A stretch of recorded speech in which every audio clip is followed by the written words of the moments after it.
Primeira carta de Paulo aos Coríntios, capítulo 10, versículo 14 até o verso número 24. A palavra de Deus diz assim: portanto, meus amados, fugi da idolatria. Falo como a criteriosos, julgai vós mesmos o que digo. Porventura, o cálice da bênção que abençoamos não é a comunhão do sangue de Cristo? O pão que partimos não é a comunhão do corpo de Cristo? Porque nós, embora muitos, somos unicamente um pão, um só corpo, porque todos participamos do único pão. Considerai o Israel segundo a carne. Não é certo que aqueles que se alimentam dos sacrifícios são participantes do altar? Que digo, pois, que o sacrifício ao ídolo é alguma coisa? Ou que o próprio ídolo tem algum valor? Antes digo que as coisas que eles sacrificam é a demônios que as sacrificam, e não a Deus. E eu não quero que vos torneis associados aos demônios. Não podeis beber o cálice do Senhor e o cálice dos demônios. Não podeis ser participantes da mesa do Senhor e da mesa dos demônios. Ou provocaremos zelo no Senhor? Somos acaso mais fortes do que Ele? Todas estas coisas são lícitas, mas nem todas convêm. Todas são lícitas, mas nem todas edificam. Ninguém busque o seu próprio interesse, e sim o de outrem. Amém. Pai, lemos a Tua palavra, queremos ouvir agora a Tua voz falando ao nosso coração, através do Espírito Santo, que inspirou essa palavra. Que ela nos toque, que ela nos fale e que nós possamos dar ouvidos à Tua voz. Que o nosso grande interesse nesse momento é ouvir do Senhor a Tua palavra. Não viemos aqui ouvir as doutrinas inventadas por homens, nem as filosofias que esse mundo tem a nos apresentar, mas precisamos da palavra da verdade, do verdadeiro alimento, o pão que desce do céu, que nos alimenta, que nos sustenta. Por isso oramos pedindo, Senhor, fale conosco, precisamos ouvir a Tua voz, precisamos de mudança, de conserto, precisamos afinar os nossos pensamentos à Tua palavra, e para isso precisamos conhecê-la. Por isso clamamos ao Senhor, vem falar conosco. E eu pessoalmente, Deus, entrego a minha vida ao Senhor, pedindo, clamando graça, misericórdia, unção do Espírito Santo sobre mim, que me capacite, que me dê o poder para ministrar a Tua palavra, de acordo com a Tua vontade, de forma pura, para que ela chegue aos nossos corações e edifique a nossa vida. É o que eu te peço, orando com meus irmãos, em nome de Jesus. Amém. Graças a Deus, os irmãos podem sentar. Amados, nós nos reunimos hoje para cultuar e hoje nós temos a ceia do Senhor, da qual vamos participar daqui a pouco. É costume na nossa igreja celebrá-la sempre no primeiro domingo, nas duas reuniões, e também na primeira quinta-feira de cada mês nós celebramos a ceia. E é sempre bom, vez por outra, fazermos uma reflexão do que significa esse momento, para que ele não entre apenas como uma rotina espiritual para muitos de nós. E sabemos os dias, sabemos as datas, chegamos aqui, participamos, e talvez alguns tenham até ideias erradas sobre o que isso significa. Alguns talvez até tenham algum sentimento meio místico a respeito disso, e até supersticioso, infelizmente. Por isso é importante olhar para a Bíblia, a palavra de Deus, para entender o que isso significa. E o apóstolo Paulo, entre outras tantas passagens que temos na Bíblia, ele começa a falar desse assunto aqui no texto que nós iniciamos a leitura, depois vai continuar falando também no capítulo 11, que muitas vezes nós lemos aqui na hora da ceia, para nos explicar qual o sentido e o porquê da igreja participar desse momento. E a gente precisa então entender o significado, para que não seja apenas uma mera participação, mas que haja uma compreensão daquilo que estaremos fazendo daqui a pouco. E em primeiro lugar, olhando para a Bíblia e somente para ela, e não para a opinião dos homens, Nós temos que entender que, acima de tudo, a ceia é ministrada por uma ordem de Jesus. E ele não deu à igreja quando seria, de que forma seria, a periodicidade. Cada igreja tem a sua decisão a respeito disso. Como eu falei para você, nós fazemos assim. Primeiro domingo, primeira quinta. É a única forma que é certa? Não. Outras igrejas fazem com mais frequência, outras fazem com menos frequência, mas o importante é que a mesma ordem foi dada à igreja de Jesus, que nós façamos esta cerimônia. E em Lucas, no capítulo 22, eu leio aqui com você, do versículo 17 até o versículo 20, está escrito assim: E tomando um cálice, havendo dado graças, disse: Recebei e reparti entre vós, pois vos digo que, de agora em diante, não mais beberei do fruto da videira, até que venha o reino de Deus. E tomando um pão, tendo dado graças, o partiu e lhes deu, dizendo: Isto é meu corpo oferecido por vós. Fazei isto em memória de mim. Semelhantemente, depois de cear, tomou o cálice, dizendo: Este é o cálice da nova aliança no meu sangue, derramado em favor de vós. Então, o que disse Jesus? Isto que eu estou fazendo com vocês, repitam em minha memória. Façam isto para lembrar de mim. Então, Jesus deu a ordem aos discípulos. Hoje nós somos discípulos de Jesus, estamos aprendendo com Ele, então temos que obedecer a essa ordem. Fazemos a ceia não é porque queremos, mas é porque Jesus mandou fazer. Primeiro pensamento que temos que ter em relação a isso, que não é uma iniciativa nossa, mas foi uma demanda da parte de Deus, para a qual nós temos que simplesmente obedecer. Então, é um dever de cada um de nós, discípulos, participar desse momento e repeti-lo periodicamente em sua memória, em sua homenagem. Isso é o que deve ser feito, segundo diz a palavra de Deus. Então, ignorar essa ceia seria desconsiderar uma ordem de Jesus.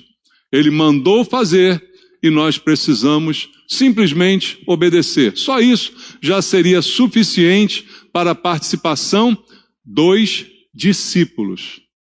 A ceia é para os discípulos. Os que foram convidados para ela, os discípulos, que são aqueles que querem andar com Cristo, aprender com Ele, usar os seus ensinamentos para melhorar de vida, não é? Para crescer espiritualmente. Isso caracteriza um discípulo. Então, para os discípulos, é uma ordem e nós não podemos desconsiderar esta ordem. E para a igreja, então, que é a reunião dos discípulos, há muitos significados, e aí nós vamos voltar ao texto de Paulo para entender cada um destes significados. Primeiramente, no versículo número 16 do texto que nós lemos em 1 Coríntios, capítulo 10, no versículo 16, o apóstolo Paulo diz assim, aliás, primeiro veja o que ele diz no 14 e 15. Portanto, meus amados, fugi da idolatria. Falo como a criteriosos. Julgai vós mesmos o que digo. Ele começa esse assunto falando de idolatria. E talvez isso gere alguma dúvida, não é? O que tem a ver isso com a ceia? Mas é nesse contexto, neste assunto, que Paulo vai abordar a questão da ceia do Senhor. Oposição à idolatria. E ele diz, eu falo como a criterioso, gente que tem critério, gente que é capaz de julgar, gente que é capaz de pensar e de discernir. E aí ele começa dizendo, porventura, o cálice da bênção que abençoamos não é a comunhão do sangue de Cristo? O pão que partimos não é a comunhão do corpo de Cristo? Então ele aqui define que o cálice, do qual vamos participar, e o pão que vamos receber, todos dois significam comunhão. Comum, união. Comunhão do corpo e comunhão do sangue de Jesus.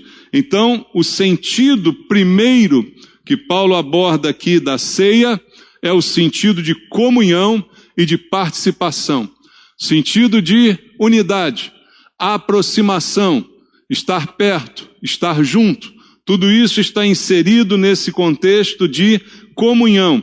Participação e comunhão estão presentes nesse ato.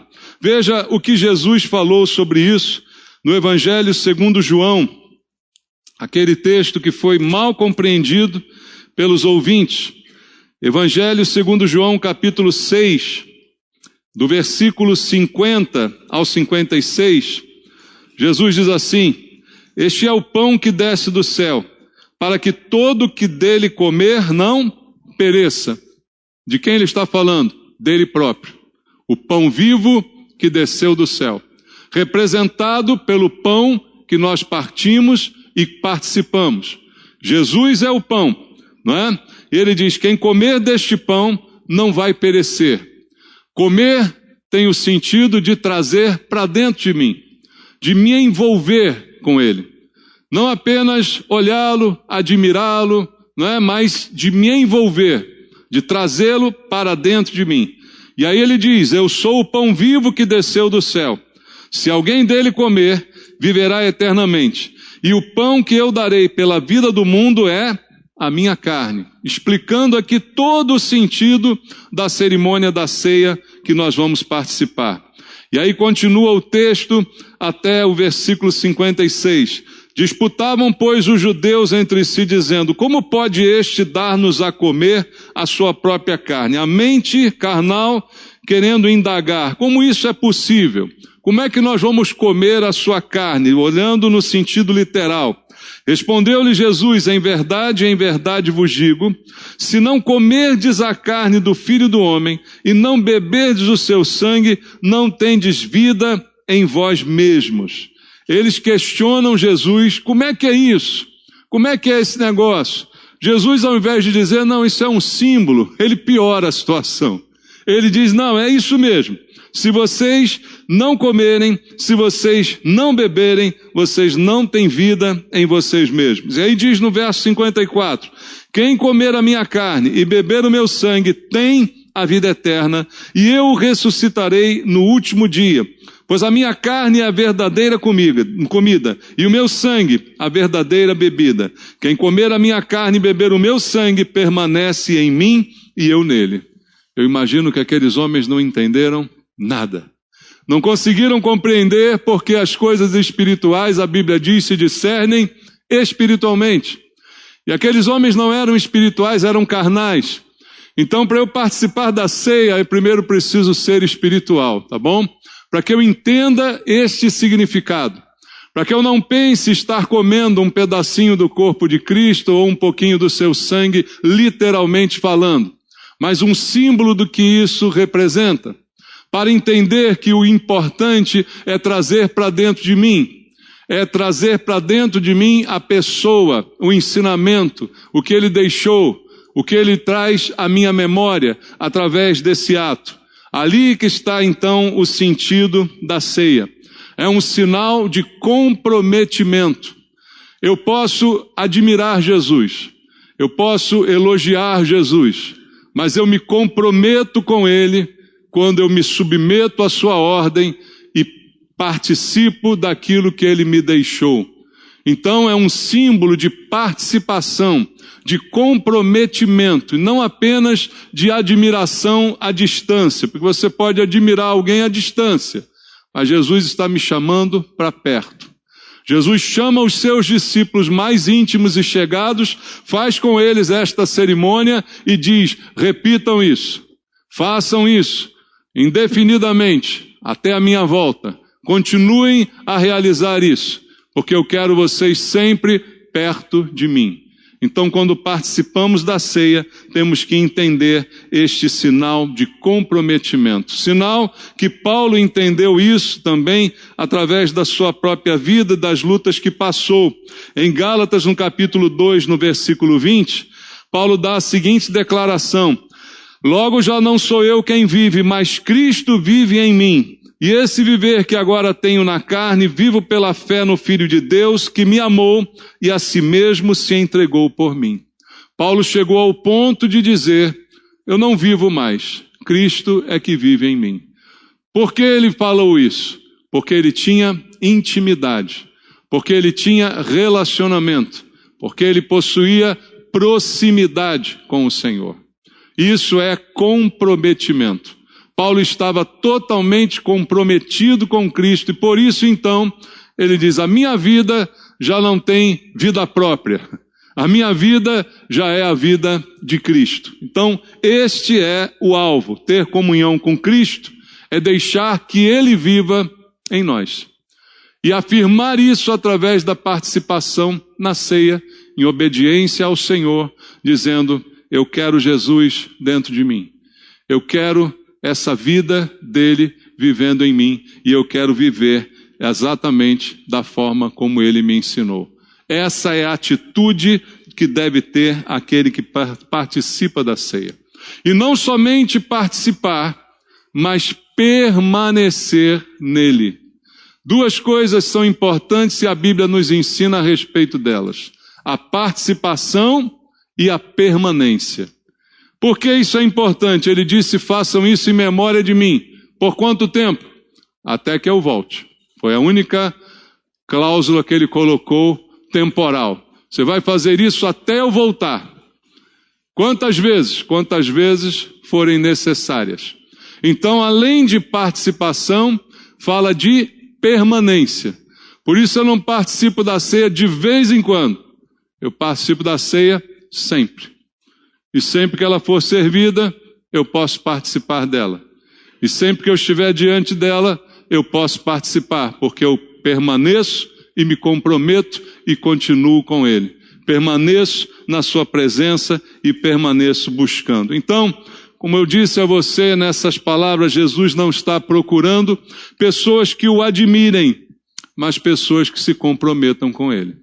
E a grande evidência está naquele capítulo 6 que nós lemos aqui de João, em que ele dá essa palavra e os judeus não entendem nada, não é?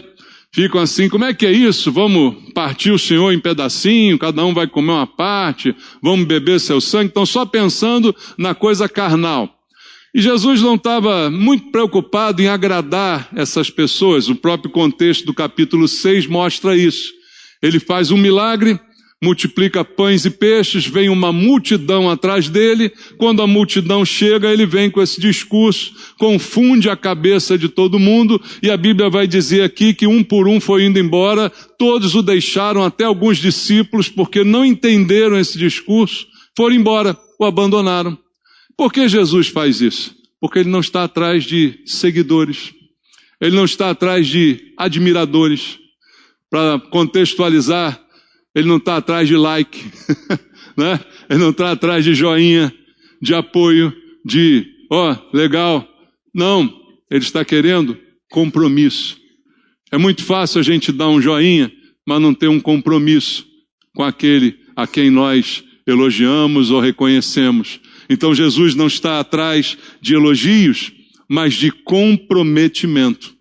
Então esse é o primeiro ponto que eu preciso pensar em relação à ceia do Senhor. Em segundo lugar, voltando lá ao texto, na primeira carta de Paulo aos Coríntios, onde estávamos lendo, no capítulo número 10, está escrito assim no versículo 17, porque nós, embora muitos, somos unicamente um pão, um só corpo, porque todos participamos do único pão. E aqui Paulo coloca o segundo princípio, além desse pertencimento, dessa participação, dessa comunhão, ele fala de unidade. E esse é outro princípio que deve reger a ceia do Senhor em relação à Igreja de Cristo. Nós precisamos estar em unidade. Como nós louvamos aqui naquele último louvor, não é? As trevas militam contra nós, querendo nos separar, mas nós nos empenhamos em nos unir cada vez mais. Porque a ceia é um símbolo de unidade. E Paulo está escrevendo à igreja, dizendo, nós somos muitos. Somos muitos. A igreja na própria nossa aqui e a igreja ao redor da terra, há muita gente, somos muitas pessoas, mas espiritualmente somos um único pão, um único corpo, o corpo de Cristo. Por isso a Bíblia faz essa analogia. A igreja é o corpo de Cristo. A igreja é esse corpo que precisa estar unido e não despedaçado, não é? Precisa estar juntos. Então, isso que a Bíblia está aqui dizendo para nós, porque todos participamos do único pão. O pão é único. Quem é o pão? Jesus. O pão vivo que desceu do céu, como ele mesmo falou. Não importa onde a gente esteja, não importa a igreja onde estejamos, o corpo é único. É o corpo de Cristo, a igreja do Senhor, que pode ter vários nomes, mas ela é única, igreja de Cristo. Esta somos nós, a igreja do Senhor Jesus. Somos diferentes, somos pessoas, criação diferente, de costumes às vezes diferentes, às vezes vivemos em países diferentes, cada um tem o seu costume, mas todos nós temos algo em comum e o que nos une é Cristo. E a Bíblia diz então que nós somos uma família apenas. Está escrito aqui em Efésios capítulo 2, eu quero ler com você Efésios capítulo número 2, versículo número 19. Diz assim: assim já não sois estrangeiros e peregrinos, mas concidadãos dos santos, e sois da família de Deus. Essa é a razão por que nós nos chamamos, do que a gente se chama? Irmãos. Por que a gente se chama irmãos? Por quê, irmãos? Porque nós somos da família de Deus. Essa é a razão. A razão é essa. E essa razão não pode ser esquecida. Você tem irmãos? Quem tem irmãos aqui? Muita gente tem irmãos. Irmão de carne mesmo, de sangue, né? Tem. De vez em quando você sai no pau com eles. De vez em quando quebra o pau em casa. Imagino, né, que nem tudo é um conto de fadas. Às vezes os irmãos divergem, né? Discutem um pouquinho, mas você não deixa de ser irmão, não é verdade? No Natal está todo mundo lá junto. Não é assim que funciona? É assim a gente. Nós somos irmãos. Nós podemos ser diferentes, podemos ter alguma ou outra divergência, mas nós precisamos lutar pela unidade. Mas é o inimigo que quer nos separar, como a gente cantou na música, né?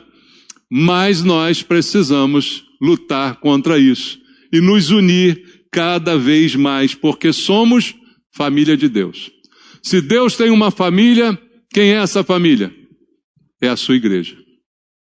Quem é a família de Deus? A sua igreja. Eu pertenço a essa família? Então eu sou família de Deus. Nós somos da mesma família. E sabe o que acontece? Isso é até engraçado, né? Todo mundo pode falar mal um do outro, né? As pessoas falam e tal. Você fala mal do seu irmão. Mas se alguém vier falar mal dele contigo, aí você vira bicho. Não é assim que funciona? Às vezes você fala mal do seu pai, fala mal da sua mãe, fala mal da sua família. Vai vier um estranho e falar também, você vira um bicho contra ele. Não, com a minha família não. Faz isso não. Porque a gente defende a nossa família. Eu até posso criticar, mas outro eu não admito. Por que a gente não tem esse sentimento também como igreja? Deveríamos ter, né? Porque somos da mesma família. Não posso ver ninguém falando mal de você. Entendeu isso? Você não pode ver ninguém falando mal de mim e achar que está tudo bem. Não está. Então, nós temos que nos defender como família. Porque somos todos família de Cristo. Veja o que diz a Bíblia em 1 Coríntios, ainda nessa carta, no capítulo 12 agora, no versículo 12 e no versículo 13. Paulo diz, porque assim como o corpo é um e tem muitos membros, temos muitos membros, e todos os membros, sendo muitos, constituem um só corpo, assim também com respeito a Cristo.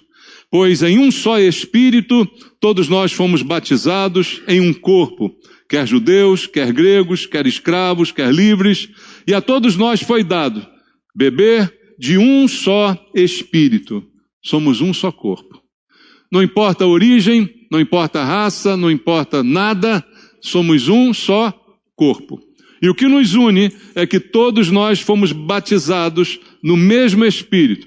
Todos nós recebemos o mesmo Espírito que hoje habita em nós, do qual nós somos templo desse Espírito. Então essa é a razão da nossa unidade. Somos um só corpo em Cristo. E aí, voltando àquele texto lá de João, no capítulo 6, que nós lemos aqui ainda há pouco, que escandalizou muita gente, Jesus diz assim, no versículo 51, eu sou o pão vivo que desceu do céu. Se alguém dele comer, viverá eternamente. E o pão que eu darei pela vida do mundo é a minha carne. Nós todos comemos deste mesmo pão. Temos como herança, como raiz, essa mesma fonte de alimento que nos salva, que nos dá a vida eterna. Todos nós iremos morar no céu por causa desse pão, do qual nós todos participamos. Mas precisamos entender, de uma vez por todas, essa questão da unidade. Quando nós tomamos a ceia, quando nós participamos dela, nós lembramos que a morte de Cristo foi o preço alto que foi pago. Como cantamos aqui. Sei que foi pago um alto preço. Nós não cantou? Para quê? Para salvar, sim. Mas para que mais? Para que eu esteja unido com você. O preço pago também foi pago pela unidade do corpo de Cristo. Não para que o corpo de Cristo fique fragmentado, um contra o outro, não é? Mas que nós estejamos juntos. Então, esse preço também foi pago pela unidade. Não foi pago apenas para salvar. Sim, salvar é o principal, mas uma vez salvos agora, vivendo como irmãos, família de Deus. Esse sangue derramado nos uniu e nos uniu a Deus. Então eu preciso zelar pela unidade. Quando eu participo da ceia, eu estou declarando esse compromisso com a unidade do corpo de Cristo. Eu estou declarando que eu e você participamos do mesmo pão, que é o pão vivo que desceu do céu, que me salva e que me une a você e que me torna família junto contigo. Se você participa, então não esqueça essa responsabilidade, que não é só em relação à tua vida, mas em relação à unidade da igreja. Cada um de nós é responsável pela unidade da igreja. E a unidade é sempre a vontade de Deus. Em João, no capítulo número 17, o Senhor Jesus fez a famosa oração por seus discípulos, a oração chamada sacerdotal, e ele diz no verso 11, já não estou no mundo, mas eles continuam no mundo, ao passo que eu vou para junto de ti. Pai Santo, guarda-os em teu nome, que me deste, para que eles sejam o quê? Um, assim como nós. A oração de Jesus é, Pai, guarda. Mas guarda para quê? Para que eles sejam ricos, para que eles sejam famosos, para que eles se deem bem, para que eles prosperem. Não, a oração de Jesus é, guarda eles, para que eles sejam um. Assim como há um padrão de unidade na Trindade, eles também precisam experimentar esse padrão de unidade. Podemos, como eu disse, ter até nossas diferenças, mas nos defendemos mutuamente. Como aquele exemplo da família que eu dei para você. Eu posso até falar, mas não admito que ninguém venha falar do meu irmão. Entende isso? Isso é a unidade que Jesus espera. Versículo 22, do mesmo capítulo 17 de João, ele diz, eu lhes tenho transmitido a glória que me tens dado, para que sejam um, mais uma vez, como nós somos. Jesus outra vez quer a unidade e compara essa unidade à unidade dele com o Pai. Eu neles e tu em mim, a fim de que sejam aperfeiçoados aonde? Na unidade, para que o mundo conheça que tu me enviaste e os amaste, como também amaste a mim. Aí ele coloca a unidade mais uma vez, dizendo que ela nos aperfeiçoa. Nós somos aperfeiçoados quanto mais estamos juntos. Não é me separando de um irmão que eu me melhoro. É como diz aí o pessoal, né? Ser santo isolado é muito fácil. Quero ver ser santo junto com os outros. Antigamente as pessoas queriam ser santas, aí elas iam morar no alto da montanha, viravam um ermitão. Aí é fácil ser santo lá. Quero ver ser santo aturando as palhaçadas do irmão na igreja. Aí é o que eu quero ver, né, irmãos? Quero ver ser santo aturando alguns, né, inconvenientes daqui e dali. Aí é que a santidade se exercita. Por isso a Bíblia diz que a gente precisa da unidade para o aperfeiçoamento, para nos tornarmos melhores, não é? Aperfeiçoados na unidade. E depois Jesus, para que o mundo conheça que o Senhor me enviaste. Então ele diz, olha, essa unidade, além de aperfeiçoar, vai fazer com que as pessoas entendam e aceitem que eu fui enviado pelo Senhor. Ou seja, o melhor evangelismo nosso é a nossa unidade. O melhor testemunho que nós temos é a maneira como nós cuidamos uns dos outros, nos consideramos, né? Segundo diz o Senhor Jesus. Voltando ao texto em 1 Coríntios, no capítulo 10, vamos ver o terceiro sentido aqui da ceia, também falado por Paulo no texto que lemos. Agora vamos ler o verso 14 de novo, onde ele diz, portanto, meus amados, fugi de quê? Da idolatria. E aí ele diz no verso 19, que digo, pois, que o sacrifício ao ídolo é alguma coisa? Ou que o próprio ídolo tem algum valor? Antes digo que as coisas que eles sacrificam é a demônios que as sacrificam e não a Deus. E eu não quero que vos torneis associados aos demônios. Não podeis beber o cálice do Senhor e o cálice dos demônios. Não podeis ser participantes da mesa do Senhor e da mesa dos demônios. Ou provocaremos zelo no Senhor? Somos acaso mais fortes do que Ele? Olha a questão que Paulo coloca aqui, né? De uma forma bem simples. Você é mais forte que Deus? Você pode fazer o que você quiser da sua vida? Teoricamente, pelo livre-arbítrio até pode, mas terá consequência. Tudo que você fizer terá consequência. Como a Bíblia diz, de Deus não se zomba, o que o homem semear, ele ceifará. E aí Paulo faz essa reflexão comparando com aqueles que sacrificam alguma coisa a ídolos.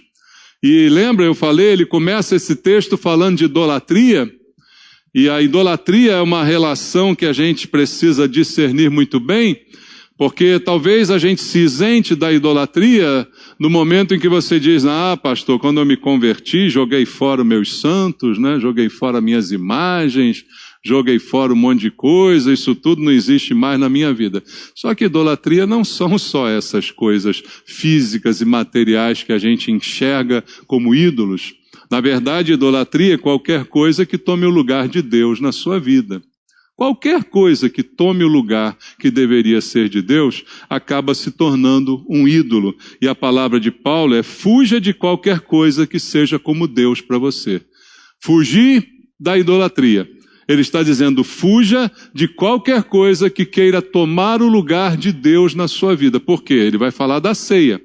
E a ceia eu já disse aqui, que é você se comprometer com Deus. E aí a pessoa acha, mas eu posso ter um compromisso com Deus e ao mesmo tempo assumir outros compromissos lá fora. Ele está dizendo, não pode. Então ele diz, fuja de qualquer coisa que seja como Deus para você. Porque qualquer oposição a Deus, automaticamente é uma ligação a demônios. Veja, é bem radical. É assim, verdade. Não tem meio termo. Não dá para balancear. É tudo ou nada. Como já disse várias vezes e vários outros textos na Bíblia, ou você está com Deus, ou você está com o diabo. Ninguém está sozinho nesse mundo. É ilusão. Diabo, Satanás é o príncipe desse mundo. Ninguém está sozinho aqui no mundo. Ou estamos com Deus, ou estamos com Ele. Ou estamos nas trevas, ou estamos na luz. Não existe um estado intermediário de penumbra. Não, eu estou na penumbra. Não estou nem muito na luz, nem muito nas trevas, né? Eu estou aqui tentando me virar. A Bíblia não admite isso, ela coloca as coisas num sentido bem claro, e Paulo diz aqui, comparando a essa relação de pessoas com ídolos, dizendo que oferecem sacrifícios, oferecem alimentos, oferecem um monte de coisa, como nós sabemos por aí, ele está dizendo isso, é oferecido a demônios, e qualquer oposição a Deus é uma ligação a um demônio. No versículo 20, digo que estas coisas que eles sacrificam é a demônios, e as sacrificam não a Deus, e eu não quero que vos torneis associados aos demônios. Então eu tenho que ter bem definido na minha vida a quem eu me associo, com quem eu me junto, a quem eu realmente entrego a minha vida e o meu coração. Qual é a prioridade da minha vida? Como no próprio texto Paulo vai dizer, todas as coisas são lícitas, mas nem todas me convêm. Então ele próprio vai lembrar desse princípio. E esse princípio é um princípio de decisão de todos nós. E no verso 21, explicitamente, ele diz, não podeis beber o cálice do Senhor e o cálice dos demônios. Não podeis ser participantes da mesa do Senhor e da mesa dos demônios. E isso é uma crise para a gente. Por quê? A gente vai participar da mesa do Senhor daqui a pouco. O que me impede de participar? Não. Se você crê em Cristo, você pode participar. Agora, você não pode participar aqui e ali fora dar uma bicadinha na mesa do demônio. É o que Paulo está dizendo. Eu não posso ficar vivendo agente duplo, né? Jogando nos dois exércitos. Não dá. Ou eu estou com Deus, ou eu estou com o diabo. Não dá para eu jogar dos dois lados. Não dá para conciliar essas coisas. Ou eu decido participar da mesa do Senhor, ou eu vou participar da mesa dos demônios. Mas quem escolhe sou eu. Então a decisão feita aqui, por isso Paulo no capítulo 11 vai falar, examine-se o homem a si mesmo para depois participar, é para que eu, entre outras coisas, examine isso também. Isso é minha vida, isso é minha prioridade, eu tenho de fato esse compromisso com Deus, eu estou comprometido com essa unidade, eu quero isso para a minha vida, ou eu tenho outras coisas que tomam o lugar de Deus e quando eu preciso escolher, elas se manifestam muito claramente para mim. Porque isso são os ídolos, que não são imagens de escultura, mas são ídolos que podem morar no nosso coração. E quem tem ídolos, invariavelmente, acaba sacrificando a eles. E quando sacrifica a eles, a Bíblia diz, não é a Deus, é a demônios que você está sacrificando. Então não é possível participar das duas mesas ao mesmo tempo. Então quando eu decido participar da mesa do Senhor, automaticamente eu decido renunciar a qualquer outra mesa. E a qualquer outra idolatria, e a qualquer outra ligação que eu tenha com qualquer ídolo que queira tomar o lugar de Deus e queira se colocar como um demônio na minha vida. Então não há como agradar a Deus e ao mundo ao mesmo tempo. Viver como cristão, a Bíblia diz, é renunciar à própria vida e à própria vontade. Nós temos vida própria, temos vontade própria, só que a chamada de Deus é para renunciar a isso tudo. Então quer dizer que eu não vivo mais nada? Não, você vive, mas a tua prioridade são as coisas de Deus. A tua prioridade, que é aquilo que você sempre coloca em primeiro lugar, são as coisas de Deus. Quando você tiver que escolher entre uma coisa e outra, não tem nem escolha, você já sabe qual é a resposta. É aqui que eu vou, é por aqui que eu vou.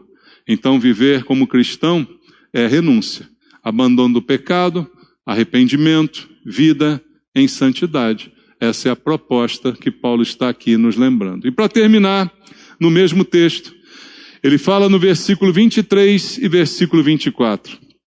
Todas as coisas são lícitas, mas nem todas convêm. Todas são lícitas, mas nem todas edificam. Ninguém busque o seu próprio interesse, e sim o de outrem. Aqui Paulo fala de um outro aspecto também que está presente na ceia, que é esse discernimento. Lá, como eu disse no capítulo 11, ele vai falar sobre discernir o corpo. Não participe sem discernir.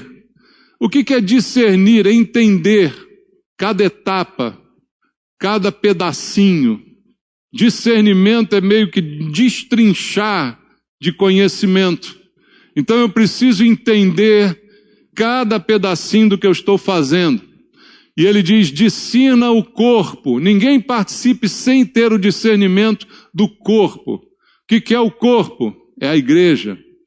Quem é o pão que alimenta o corpo? É Cristo. Quem é o pão vivo que desceu do céu? É Ele. Discernir o corpo para participar. Examinar a si mesmo. Como já disse aqui várias vezes, a gente às vezes pode estar num flagrante pecado. Aí a pessoa diz, eu não vou participar da ceia hoje. Eu tenho muita dificuldade em entender isso. Eu digo a você. Por quê? Parece que ela está fazendo algo correto. Porque a Bíblia diz que participar sem o discernimento ou de forma inconsequente traz prejuízo para ela. É verdade, está escrito na palavra. Mas ao mesmo tempo, essa atitude que parece nobre, ela também tem uma conotação, no meu entendimento, diferente. Porque é como se eu dissesse assim, eu reconheço que eu estou fazendo isso, mas eu quero continuar fazendo isso. Eu não quero consertar. Por isso eu não vou participar da ceia. Então é como quem diz, eu reconheço, mas eu vou ficar assim mesmo. Porque a Bíblia, quando manda eu me examinar, é para eu me examinar, identificar e decidir mudar. E aí eu digo, Senhor, eu vou participar, porque eu quero mudar. Se eu vou conseguir ou não é outra coisa, aí é outra história, é outro desenrolar de vida. Porque quantos propósitos você já fez, quantas promessas, né, já fez a Deus e não cumpriu, né? Quantos postulados, né, já colocou diante do Senhor. Não, a partir de amanhã vai ser diferente, no meio do caminho você está cheio de intenção de fazer o certo, mas é como Paulo dizia, o bem que eu quero, acabo não fazendo. O mal que eu não quero, acabo praticando. É parte da vida, da natureza. Mas há um desejo, e só quem é capaz de julgar esse desejo do coração é o Senhor, a quem nós estamos servindo. Então essa deveria ser a atitude. Eu vou participar porque eu quero consertar. E é possível que eu conserte.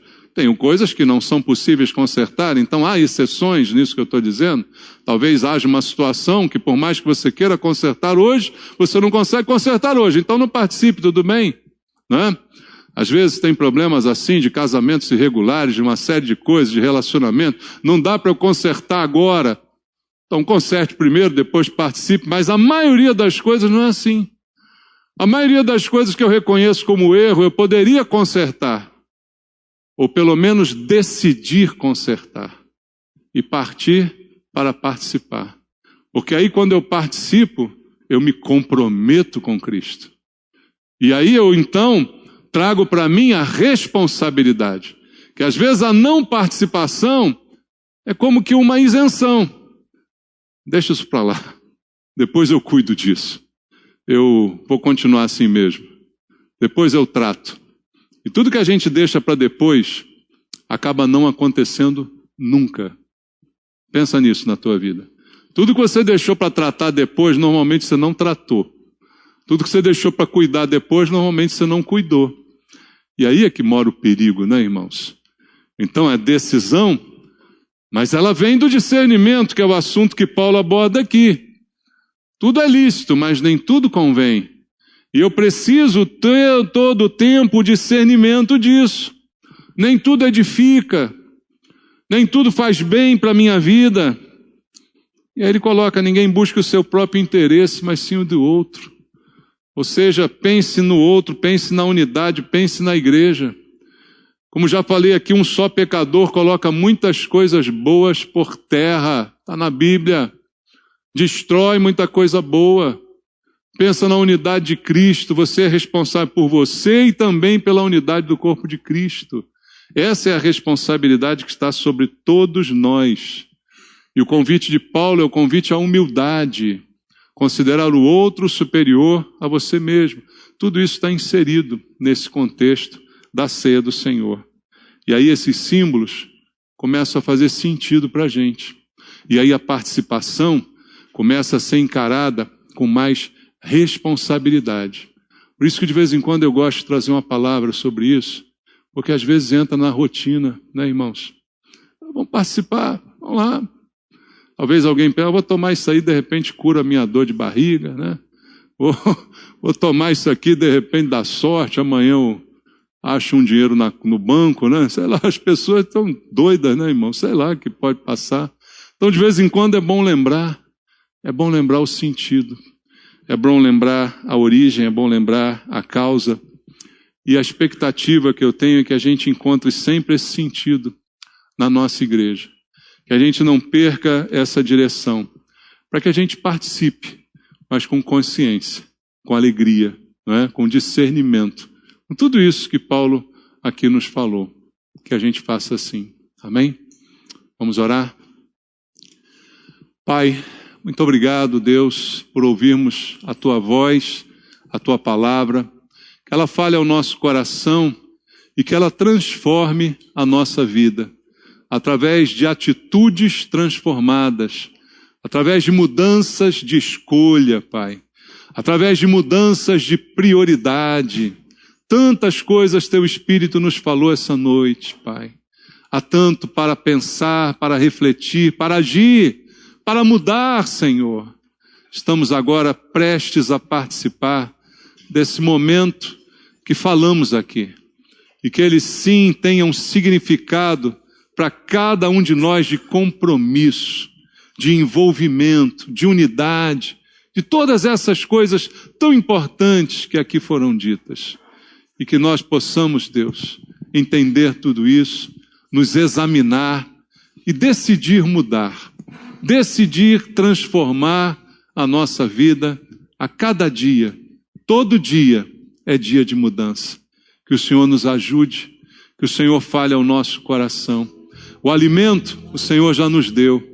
A salvação, o Senhor já nos deu. E agora, Pai, que a gente possa viver como salvo. É o que eu te peço, em nome de Jesus. Amém.